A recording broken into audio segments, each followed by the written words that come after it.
Sesungguhnya orang-orang kafir, orang-orang yang tidak percaya terhadap Allah, menjadikan togut, menjadikan selain Allah nafsu itu sebagai imami. Apa resikonya? Minan nur ilal zulumat. Allah akan menggelapkan hati kita terhadap Allah, sehingga setiap aktivitas apapun yang terjadi, hati ini lalai, nggak sadar kalau yang memperjalankan itu adalah Allah. Dong napa mboten? Dong nggih? Oke. Terus bagaimana kita lepas dari lalai itu? Terus no ayat wau. Illal ladzina amanu wa amilus solihati wa tawasau bil haq wa tawasau bis sabr. Kecuali orang yang beriman.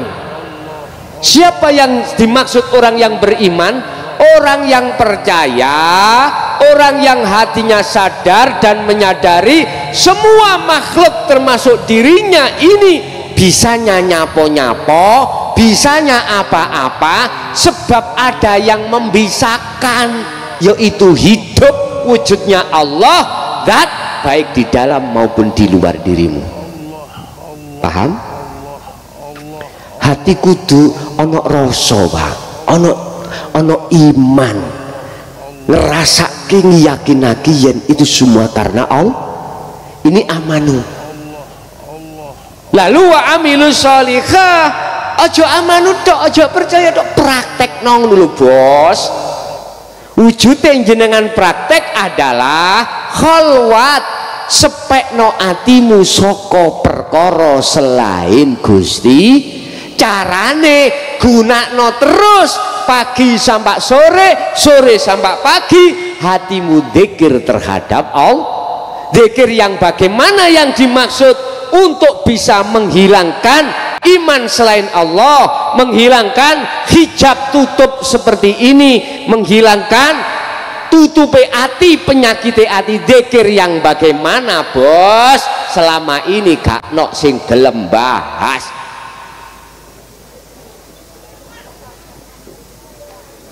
Wis ini tak bahas sih. Wah dilokno wong.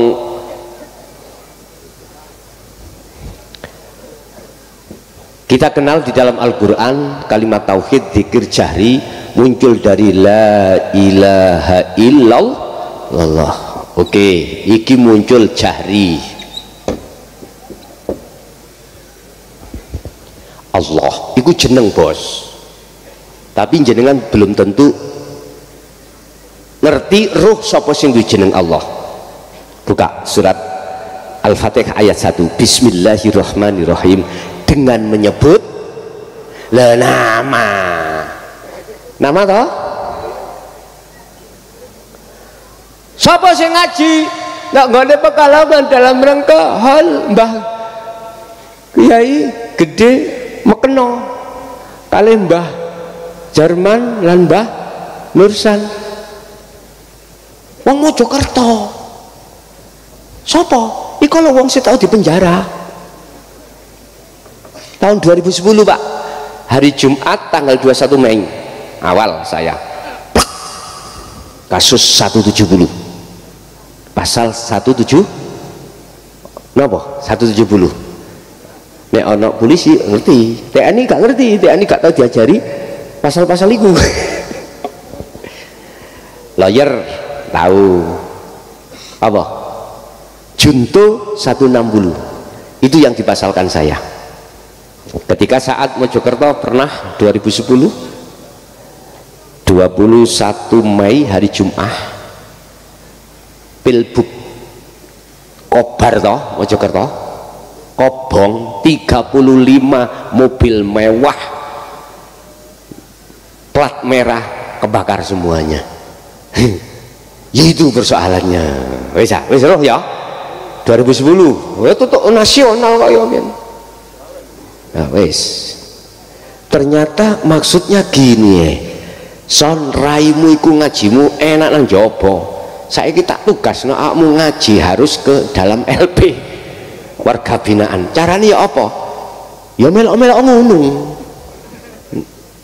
biar kena pasal kau. Ngoten. Oke.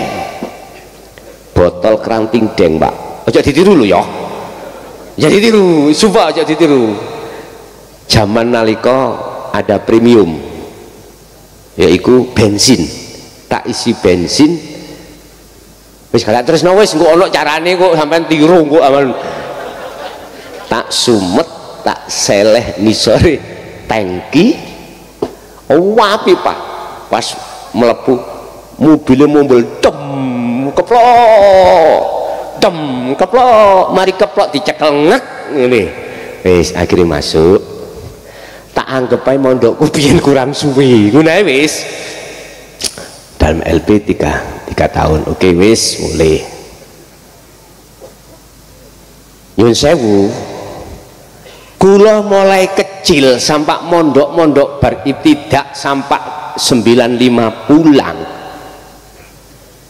Gak ada cita-cita jadi kepala desa, gak ada. S2 gak ada. Ketika saya pulang bebas dari tugas lho Pak. Ojo bebas dari penjara enggak. Bebas dari itu. Lah iku mang saya ditugaskan Allah untuk mendidik warga binaan LP untuk ngaji tentang ruhaniyah. Udah selesai pulang, warga berbondong-bondong ngangkat saya menjadi kepala, padahal kula gak punya apa-apa sampai 2 periode niki. Tapi saya punya janji, oke saya mau, tapi jangan diriui ngajiku. Akhirnya ngaji kemanapun nggak didadati. Lampung, Sumatera enggak wes. Nah, ini sejarah sedikit aja. Ternyata saya adalah sampai jairuh, saya itu mantan narapidana. Tapi prinsip saya, siapapun kita sebagai ulama kiai, kalau tidak pernah dipenjara kurang sempurna. Kurang sempurna. Lunggi kurang sempurna. Bagaimana kita akan bisa menceritakan kondisi di LP manakala kita tidak masuk di dalam? Jare tok laan. Nek kula kan mboten. Temenan. Wis tahu masalahnya. Pun Bapak Ibu hadirin jamaah rahimakumullah. Kembali kita pada materi ini. Lah terus bagaimana selanjutnya? Saya selama ini kondisi rohani aku waktu sholat itu aku masih lalai selain Allah. Bagaimana caranya ini? Nyun sewu Pak, memang ini terkesan selama ini ditutup-tutupi ilmu ini. Yang kita beralasan takut fitnah, manakala kita sampaikan di tengah umum. Bagaimana mungkin kejiwaan saudara-saudara kita yang ada di menengah ke bawah, manakala tidak diajarkan ini, jiwanya itu betul-betul keesa, mboten saged Pak. Bagaimana bisa menerjemahkan ketuhanan yang Maha Esa? Kalau itu kita tidak bisa menerjemahkan dan melakukan ketuhanan yang Maha Esa, mana mungkin kita akan bisa mengamalkan sila-sila berikutnya sampai 5? Nggak bisa. Sebab siapapun sumbernya ketuhanan yang Maha Esa Anda itu paham dan melaksanakan, maka otomatis Anda akan bisa melaksanakan sila-sila berikutnya. Ketuhanan yang Maha Esa. 2, kemanusiaan yang ketiga. Ayo orang sing apalah. Kemarin Pak, tahun kemarin saya dengan babinsa saya di rumah sana manggil ke rumah orang-orang. Ternyata yang apa orang tuwek-tuwek sing nom-nom tik pecotot kuwalik-walik. Berarti P4 gak dididik. Tua-tua yang umur 50 malah apal. Subhanallah pun. Pertama kita harus mengikuti Kanjeng Nabi tadi saya katakan. Teladanilah Rasulullah itu. Artinya ojo mung kita itu berlaku hukum syariat jasmani tok, ojo, tetapi kita harus rohani mengikuti hakikatnya Rasulullah. Apa hakikatnya Rasulullah? Thariqah sudah jelas, hakikatnya adalah tujuan apa? Masuk di dalam surah Al-Anbiya ayat 25, sama sarujuk dengan surat Toha ayat 14 ya. Surat Al-Anbiya ayat 25. Wa ma arsalna min qablika mir rasulin illa nuhi ilaihi annahu la ilaha illa ana fa'budun. Muhammad, aku tidak akan mengutus utusan sebelummu dan awakmu manakala kau tidak mau menjelaskan tauhid la ilaha illa ana. Untuk mencapai di situ kita dikenalkan di dalam Al-Qur'an, pertama di syariat la ilaha illallah disebut zikir jahri, kedua la ilaha illa huwa masuk dalam thariqah disebut zikir siri atau zikir khofi atau ismudat atau apalah, prakteknya ning ati mlebu metu napas ngucap Allahu Allahu Allah iku ning ati. Bukan ini yang ku maksud zikir yang bisa menghantarkan kau bertemu Allah sebelum kau menghilangkan cintamu selain Allah. Ini sebagai penggerak saja, tapi intinya dan kuncinya untuk bisa menghilangkan yakfur bitauhid, menghilangkan iman, menghilangkan cinta selain Allah yang sudah kadung masuk di dalam hatimu adalah zikir kalimat tauhid la ilaha illa anta. Anta maknanya kamu, kamu berarti sudah dekat. Anda merasa Allah dekat banget jenengan. Jenengan berdiri merasa kehadiran Allah dalam hatimu, dalam dirimu dan di luar dirimu, berarti Anda sudah masuk di dalam faedah kalimat tauhid la ilaha illa anta. Huwa jauh Pak, jauh. Apalagi Allah nama, mukhlason yang di orangnya nggak tahu Pak. Tadi sholat asar di masjid ketemu seseorang mencari tahu kalau yang ngaji sini mukhlason, tapi mukhlason gak ero, jejer pinggir saya Allahu Akbar, gak ero nek aku iki mukhlason gak ero. Sama toh kita Allahu Akbar, Allah ning ngarep lho gak ero. Lah ngoten nggih? Nggak tahu kita. Ya seperti itu. Lah piye caranya? Bagaimana caranya? Masuk bos nang anta di sini bos. Ini akan melahirkan zikir sirul asror. Apa? Zikir sirul asror. Zikir yang sudah tidak ngucap tapi merasa. Dalam Quran mengimani. Basa Jawa ngerasani. Berarti rasa iman ikut di dalam hati. Maksudnya ngerasa apa? Maksudnya ngimani apa? Ngimani Allah yang ada di dalam dan di luar dirimu, zat itu, hidup itu, zat itulah sesungguhnya Allah.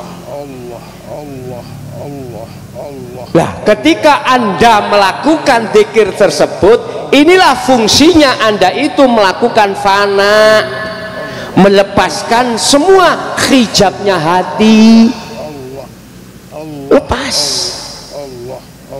atau mengeculkan, melepaskan cintamu selain Allah sudah kadung masuk yang disebut hubbus syahwah. Surat Ali Imran ayat 31, jikalau cintamu ingin bertemu diterima oleh Allah dan kau dijadikan sebagai kasih, ikuti saya. Apa yang dilakukan Rasulullah? Zikir ini bos, zikir yang melepaskan cintanya ruh terhadap selain Allah yang sudah kadung masuk sejak akil balik kita. Estu iman kita yang asalnya itu dari degan seger mang, sekarang nggak ngomong dugi degan Allah hati pak. Jadi degan ini nggak ada hak untuk bisa memberikan manfaat berupa seger, enggak. Tapi hidup zat yang menguasai degan. Wadzohiru wal batin, Allah pun maksudnya zat itu yono ning jerone degan, yono njobone degan, di dalam dan di luar. Hatimu koneksi pak terhadap Allah di sini. Imanmu yang seperti ini, itulah sodaqah. Betul. Setelah hilangnya iman, seger itu datangnya dari degan. Hilang, akhirnya iman itu datangnya seger dari Allah. Dong napa badan? Wis, iki mung cuplikan toh. Ya, contoh. Praktekno di dalam segi kehidupan Anda masing-masing. Praktekno. Sampeyan ngerti pistol? Pistol. Tahu nggih? Pistol iku nek gak ana platuke sing narik saged ucul? Gak bisa, Bos. Sama jenengan kali kula dari rumah sampai sini, kalau gak ditarik platuke dening Allah, jenengan lo gak iso tutuke. Mboten saged. Iki nek wis imane wonten mriki, tauhide wis ada di sirul asal, zikirnya fana. Setelah ini selesai, maka terakhir la ilaha illa ana. Kalau ana berarti anta wis gak ada pak. Huwa yo gak ada, nama Allah yo sudah tidak ada, karena nama ana. Inilah ahad. Muhammad, jelasnya Muhammad tentang la ilaha illa ana, tidak ada Tuhan yang wajib disembah kecuali aku. Loh, aku, ana, yang berbicara aku siapa pak? Allah. Lah kata nih, cara dikembalikan, siapa yang memiliki nama Allah? Ana.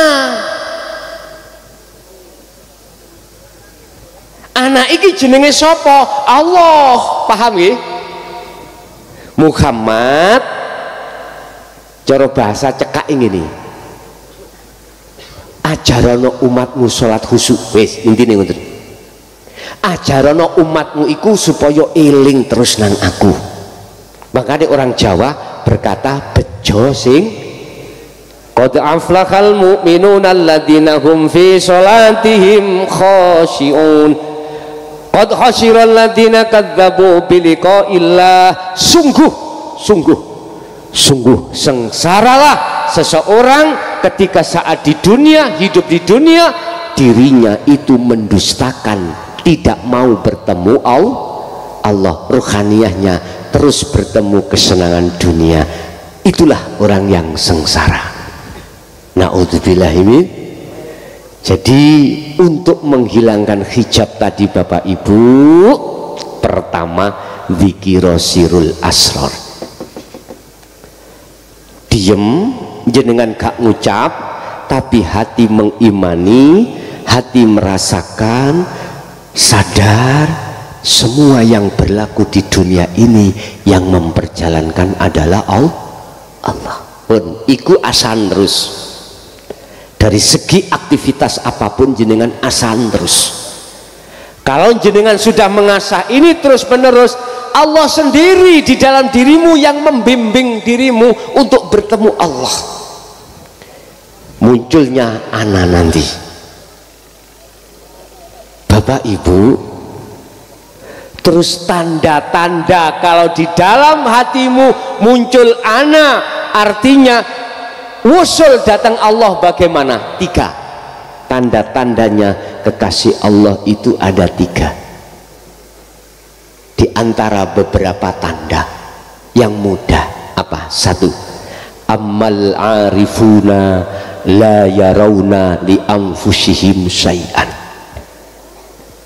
Yang disebut orang yang sudah makrifat pada Allah atau orang yang sudah bertemu liqa datang Allah, pertama segala apapun yang muncul pada dirinya, ya, apakah sholat, apakah ngaji, apakah kerja, apakah apapun tanpa kecuali, dan atau yang muncul dari luar dirinya seperti makhluk hujan tadi, la yarawna li anfusihim syai'an, gak ngaku-ngaku yen iku tekone awak, teko awake dewi.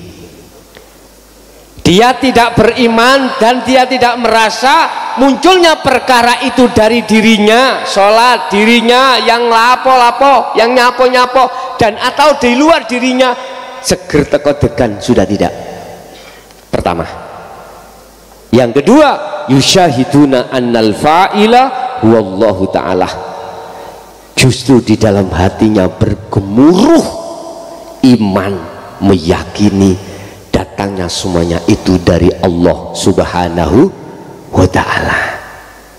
Yang ketiga adalah tatmainnul qulub, manakala ruhaniyahmu itu di wilayah ini, wilayah ahad ini, maka antenglah hatimu, damailah jiwamu. Ala bidzikrillahi tatmainnul qulub. Jadi yang dimaksud zikir itu eling, sing dimaksud eling ati sadar lan nyadari bahwasanya semua yang berperan hanyalah Allah. Hidup dan itu. Kalau boleh eling simbah dawuh, bahasane gak ngomong dat, ger kabeh iku ya teko urip. Sing nglakokno ya urip, sing berperan ya urip. Ngono dhisik. Bapak Ibu hadirin, itu salah satu daripada tanda-tanda kekasih Allah. Kalau kita merujuk di dalam surat Yunus, ala inna awliya Allah la khaufun alaihim walahum yahzanun, yang disebut kekasih Allah adalah la khaufun, tidak ada rasa takut hatinya, walahum yahzanun, tidak ada rasa khawatir atau gelisah apapun yang akan terjadi. Besok, sekarang belum ada yang dimakan, Pak, gak khawatir. Karena apa? Karena dia itu yakin sibuk, yang mengurus semua adalah Allah. Di sini inilah tanda-tanda jenengan kali kula kalau itu sudah dimasukkan di dalam kekasih Allah. Diteruskan surat Al-Imran tadi, jikalau kau meniru saya, mengikuti saya, yaitu membuang jauh-jauh cinta rohania terhadap hubus syahwah, yuhibbukumullah, ini jawaban, maka Allah akan menerima cintamu karena kau telah melepaskan cintamu terhadap selain aku, kata Allah. Untuk melepasnya itu adalah kita harus laku ini, zikir ini. Lah zikir yang terakhir ini muncul yang namanya fana'ul dzikri. Sudah kefanaan jenengan, sudah tidak pernah mengakui atas dirimu. Lah, untuk bisa sampai melakukan ini Bapak Ibu, zikir sir dan sirul asrar, zikir sirul asrar dan fana'ul dzikri, dasarnya ada. Lihat di dalam surat Al-Kahfi ayat 110.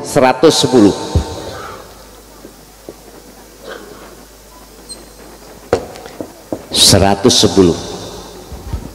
Di situ dikatakan wa man kana yarju liqa'a rabbih falyamal amalan sholihan. Syarat loro sirroh itu bisa ketemu Allah.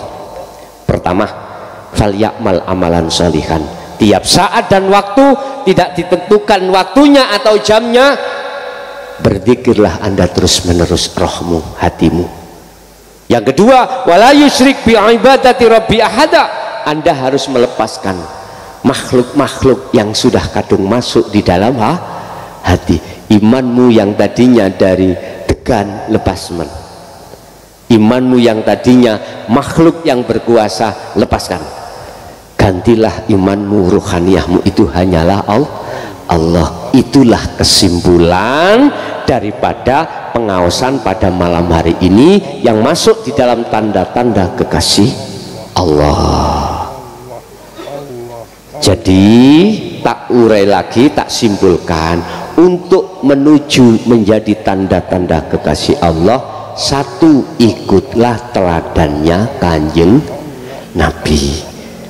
Teladannya berupa beliau jasadnya berhukum syariah, ruhaniyah berhukum hakikat. Syariate tergantung jenengan. Jenengan agama apa? Islam. Ya syariat Islam bagaimana loh? Agamu apa? Nasrani. Syariat Nasrani apa? Yahudi atau Hindu Buddha, itu syariatnya.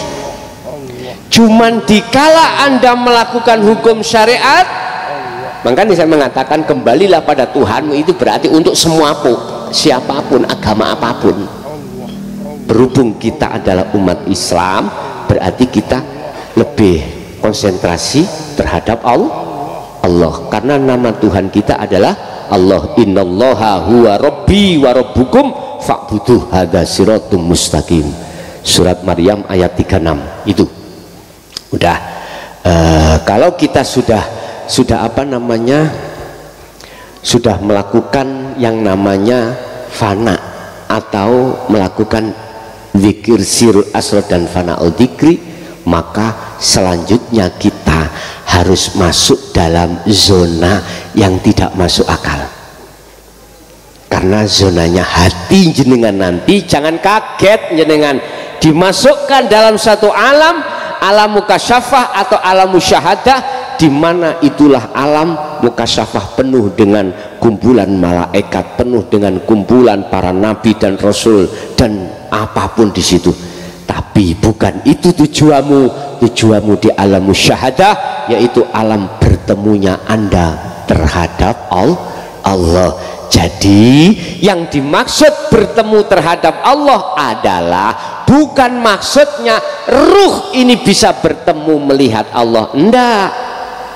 La ibsarun wa mubsarun wa basyarun, fananya dirimu itulah yang disebut bertemu Allah. Sebab Bapak Ibu, kita semuanya itu makhluk iku ono sing nyiptakne, makhluk iku asale gak ada kemudian ada. Adanya kita sebab diadakan yang ada, paham? Yang ada yang disebut Allah. Bila mana kau ingin tahu sebetulnya yang ada, kembalilah ke asal. Wa inna ilaihi, artinya fanakan rasa keadaanmu sebab diadakan, itu hilangkan. Kalau sudah Anda tidak merasa ada, maka Anda pasti akan tahu sebetulnya yang ada siapa? Allah. Pertanyaannya, mungkinkah perkara yang tidak ada itu bisa melihat yang ada? Halo? Mungkinkah perkara yang tidak ada itu bisa melihat yang ada? Nggak mungkin. Yang bisa melihat yang ada adalah yang ada itu sendiri. Berarti yang melihat Allah adalah Allah sendiri. Berarti yang bersaksi pada Allah itu Allah sendiri. Pada akhirnya seperti itu. Itulah namanya ahad, itulah namanya wa inna ilaihi raji'un. Nek kurang paham kok diurai maneh. Pun iki ngajine wis cukup sakmene. Saiki diteruskan sesi tanya jawab. Mungkin ada pemandu panitia, monggo.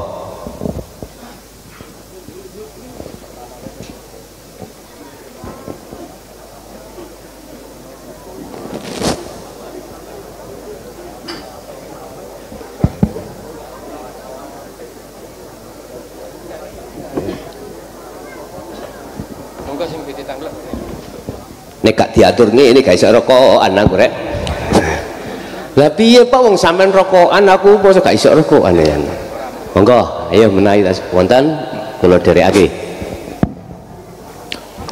Monggo para bapak ibu, nyuwun sewu Yai, sing ajeng takut monggo dikasih waktu, tapi tekoke nggih bab ngaos niki nggih, ampun teko sing liya-liyane. Monggo.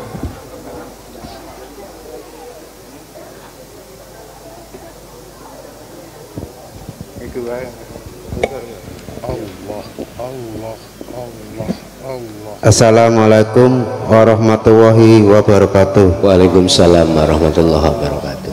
Gus, izin bertanya Gus. Begini Gus, saudara saya sering kena musibah dengan bentuk kalau punya uang selalu hilang dengan goib. Entah itu siapa yang ambil, kita nggak tahu ya. Terus saya arahkan untuk mengikuti tausiah Gus. Harapan saya supaya bisa mengenal Allah. Mohon saran dan solusi supaya hatinya lebih tenang. Menurut Gus itu gimana? Mohon sarannya Gus.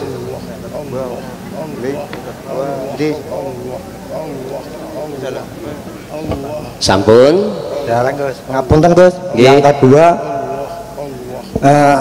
saya pribadi sholat secara syariat dari dulu malas Gus. Bisa dikatakan tidak beragama. Setelah mengenal tausiah Gus, tahu bertuhan. Jadi kalau orang tak beragama tapi bertuhan itu gimana Gus? Mohon. Assalamualaikum warahmatullahi wabarakatuh. Assalamualaikum warahmatullahi wabarakatuh. Si kalau tulisi menjegak lali. Bagaimana orang tidak beragama tapi bertuhan? Tidak beragama. Antep-antep gitu kita kok bagi Allah enteng. Bertuhan nggih. Pun Gus kula badhe tanglet. nggih. Masalah rencang kula kok saged ngertos waline Allah niku pripun Gus? Padahal Gusti Allah niku kan sing ngertos piyambake wali. Nggih. Tapi kok tiang saged ngertos wali? Ngoten nggih. Nggih. Assalamualaikum warahmatullahi wabarakatuh. Waalaikumsalam warahmatullahi wabarakatuh. Sik telu dhisik. Nggih, nanti diteruskan nggih. Nggih, telu dulu, 3 dulu. Nanti dulu, Pak. Musibah berkenaan dengan kehilangan uang, entah nggak tahu siapa yang mencuri. Apakah bangsa gaib koyok tuyul? Apakah bangsa kasar saudaranya sendiri atau orang lain? Hatinya itu jadi gelisah. Piye caranya gak gelisah? Gak gitu nggih? In asobahum musibah qalu inna lillahi wa inna ilaihi. Lah kuwi maca tok bos, ya tetep sih susah. Jangan dibaca saja, praktekkan isi maksud daripada wa inna ilahi rajiun. Bali Sri kuwi minggat suwe iku ndang bali Sri nang bojomu sing sah. Mengapa Sri kau kok yang minggat? Karena suka ambek bojone wong. Nah lari dari situ. Coba kok sayang dengan istri suaminya sendiri, masih ngaji adoyo apa dinteni Pak ning omah garwa kula iki ora tau metu. Lho nggih, ora tau metu njobane omah. Makanya satu sisi saya itu koyok-koyok mempenjara istri. Lho nggih, ora tau metu bojo kula niku. Nek kate budal tak peseni yang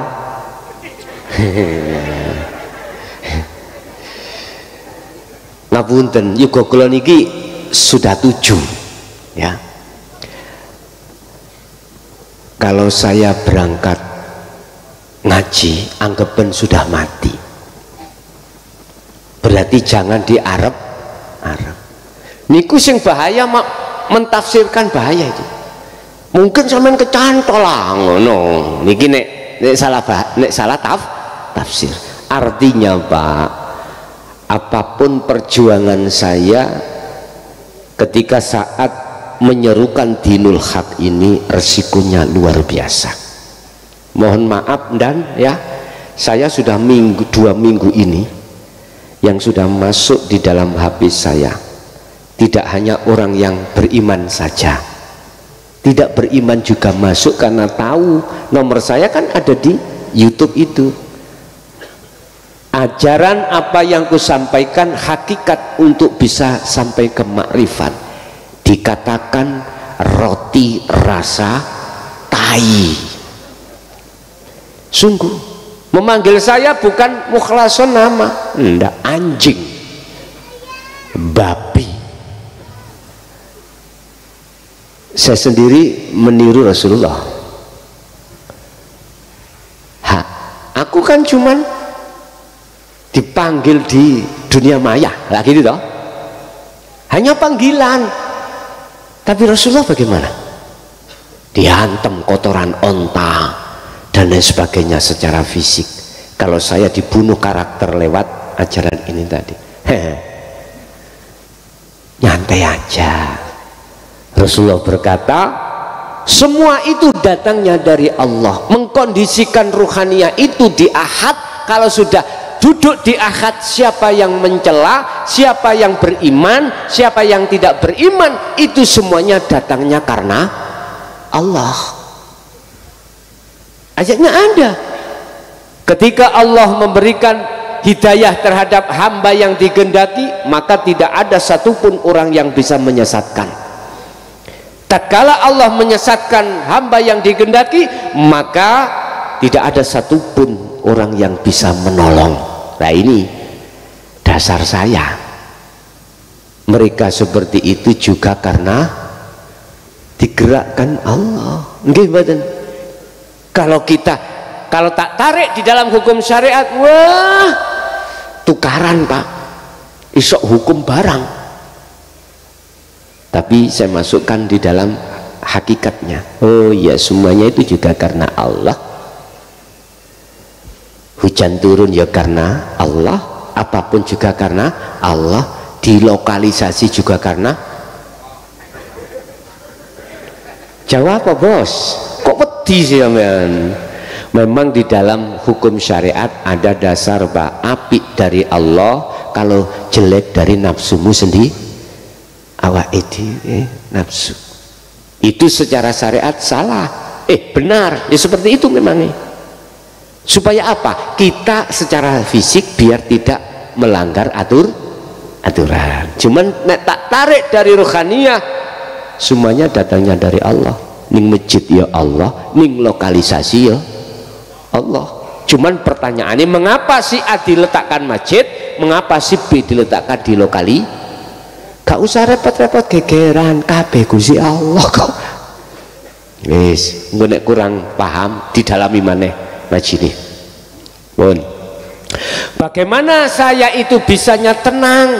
Iki termasuk musibah atau qobdi, takdir yang tidak enak? Jawaban secara ringkas, hatimu jangan iman terhadap makhluk berupa uang yang hilang. Tapi hatimu harus beriman, bersaksi dan melihat semuanya yang memperjalankan adalah Allah. Itu yang dimaksud wa inna ilaihi rajiun. Ketika Anda mendapatkan musibah, faqalu inna lillahi wa inna ilaihi rajiun. In asobahum ya baliyo nang Gusti Allah. Maksudnya jangan dibaca saja. Nek kau baca saja terus susah ya susah terus gak mari-mari. Tapi manakala kau kembalikan semuanya karena Allah, hatimu tidak akan gelisah, nggak akan susah. Sebab sesungguhnya semua apa di dunia itu milik Allah. Yang kedua, bagaimana caranya sampai iki tidak susah? Jadilah seperti tukang parkir. mobil mewah, sepeda mewah diparkir, ketika diambil yang memiliki digandoli ndak? Lapang dada maklong. Karena apa? Tidak merasa memiliki. Berarti kunci sampean, walaupun satu sisi koyoke duit sampean harus belajar untuk tidak merasa beres wis. Niku lho kok dadi loman. Akhirnya sampean ono acara ngene mau udah loman bantu untuk sound system aku, untuk terop aku. Wis kau kabeh jajane saya. Di situ nanti jadinya sukseslah acara kita, ya. Oke, yang kedua, kula niki males sholat. Ketika aku mengenal pengajaran Dinul Haq, terus di situ saya boleh dikatakan orang yang tidak beragama tapi bertuhan. Bagaimana? Pun Pak, jawabku ono loro. Kacamata syariat dengan kacamata hakikat. Kalau kacamata syariat apapun alasannya, syariat kan dohir Pak ya. Syariat dohir, yes koyok niki lho, ayang-ayang lho syariat. Lah hakikate sing ngobah iki dudu ayang-ayang, tapi tangan. Coba tanganku tak jegideg meneng. Ayang-ayangnya obah. Nah, berarti yang memiliki obah siapa? Tangan, bukan ayang-ayang. Berhubung kita melihat bayang-bayangnya, mesti beriman yang memiliki gerak adalah bayang-bayang. Coba kalau kita melihat ini tangannya, gak mungkin jenengan beriman yang punya obah gerak itu adalah bayang-bayang. Paham gak maksud saya? Inilah antara Allah dengan makhluk seperti ini. Terus bagaimana secara hakikat saya itu tidak menjalankan hukum agama secara syariat Islam?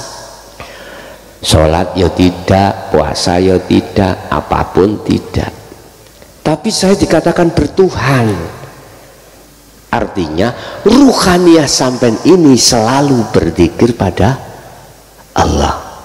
Artinya ruhaniyah sampean itu selalu nyawiji, selalu mengahadkan Allah.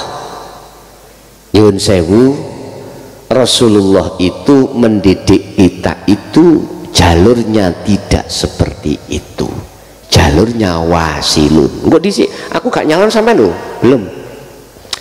Ada dua jalur untuk menuju pada Allah. Pertama disebut wasilun, ini yang dilakukan Rasulullah. Jalur di mana Anda beragama juga bertuhan, kafah sempurna. Wis. Tapi ada jalur lagi, ya iki aja disalahno bos. Jalur kedua iki majdubun. Apa majdubun itu? Jalur di mana jasmani Anda sudah tidak ngereken, tidak ngereken ya, tidak menghiraukan dengan hukum-hukum dohir. Karapku, masih aku mudah, karapku, masih aku karapku. Terus dia tidak mengikuti hukum-hukum yang ditata di dalam hukum syariah. Biasanya iki Pak, orang yang akalnya diambil Allah, seret, tapi hatinya penuh dengan cahaya makrifat Allah. Iki